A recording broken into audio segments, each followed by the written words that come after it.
جملہ جو جناب علی نقی نے فرمایا یاد رکھ، ابو طالب کے بارے میں تو کہہ رہا ہے کہ وہ جنت نہیں جائے گا کیونکہ وہ مومن نہیں تھا، ابو طالب کے بارے میں تو کہہ رہا ہے کہ وہ جنت میں نہیں جائے گا کیونکہ وہ کافر مرا، نعوذ باللہ۔ فرمایا لو وضع، توجہ رہے، لو وضع، علی نقی امام دہن فرما رہے ہیں، لو وضع ایمان ابی طالب فی کفۃ ووضع ایمان الخلائق فی کفۃ اخری، ایک ترازو لیا، امام علی نقی نے کہا میں تجھے ابو طالب کے ایمان کا وزن تول کے بتاتا ہوں۔ متوکل تو نے سمجھا کیا ہے ابو طالب کے ایمان کے بارے میں؟ فرمایا تو ترازو لیا، ایک پلڑے میں ابو طالب کے ایمان کو رکھتے ہیں اور دوسرے پلڑے میں ساری مخلوقات کے ایمان کو رکھتے ہیں۔ فرمایا لو وضع ایمان ابی طالب فی کفۃ، اگر ابو طالب کے ایمان کو ایک پلڑے میں رکھا جائے، ووضع ایمان الخلائق فی کفۃ اخری، خلائق ساری مخلوقات، انسان نہیں کہا ہے ابو طالب کے بیٹے نے، علی نقی نے فقط انسانوں کا ایمان نہیں کہا، خلائق، اس میں جنوں کا بھی ایمان آ جاتا ہے، اس میں سارے انسانوں کا بھی ایمان آ جاتا ہے، اس میں ملائکہ کے ایمان بھی آ جاتے ہیں، اس میں پتہ نہیں کیا کیا مخلوقات کے ایمان آ جائیں گے۔ ابو طالب کے اس بیٹے امام علی نقی نے فرمایا اگر ساری مخلوقات کے ایمان کو ایک پلڑے میں رکھ دیا جائے اور ابو طالب کے ایمان کو دوسرے پلڑے میں رکھ دیا جائے، اور ابو طالب کے ایمان میں شک کرنے والا سن، لرجح ایمان ابی طالب علی ایمانہم، ساری مخلوقات کے ایمان پہ اسد اللہ الغالب کے باپ کا ایمان غالب نظر آئے گا۔ ابو طالب کا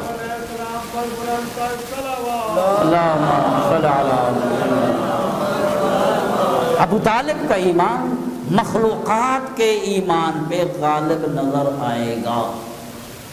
یہ ابو طالب کا ایمان ہے۔ ذرا بیٹے کے ایمان کے بارے میں سنیے۔ پیغمبر گرامی قدر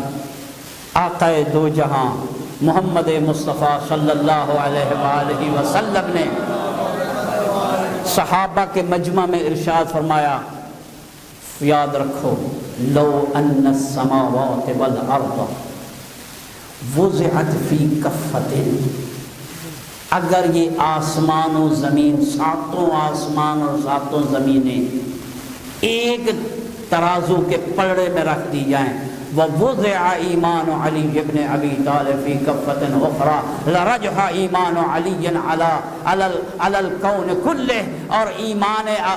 علی ایک پلڑے میں ہو اور یہ ساتوں آسمان و زمین ایک پلڑے میں ہو، علی کا ایمان اس ساری کائنات پہ بھاری نظر آئے گا۔ جس کا ایمان سارے ساتوں آسمان و زمین پہ بھاری ہو وہ علی ہے، اور جس کا ساری مخلوقات کے ایمان پہ بھاری ہو وہ علی کا باپ ابو طالب ہے۔ جناب ابو طالب، ایک شخص آیا حضرت امام علی رضا علیہ السلام کے بارے میں، اللہم صلی علی محمد، آٹھویں امام کی خدمت میں آیا ابو طالب کے بارے میں سوال کرنے کے لیے۔ کہتا ہے آقا میں لوگوں کے پاس بیٹھتا ہوں، سوالات ہوتے ہیں، اب میرے دماغ میں ابو طالب کے ایمان کے بارے میں شک سرایت کر گیا ہے،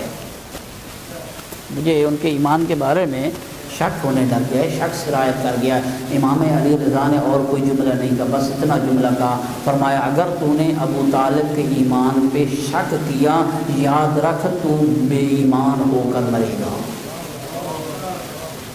دوسرے لفظوں میں امام علی رضا یہ کہنا چاہتے ہیں تو اپنے ایمان کی خیر منا، کل ایمان کے باپ کے ایمان کے پیچھے نہ پڑ۔ اور یہی نہیں، اسی طرح مولا متقیان سے بھی کسی نے آ کر کہا تھا کہ آپ کے باپ تو کافر ہو کر مرے،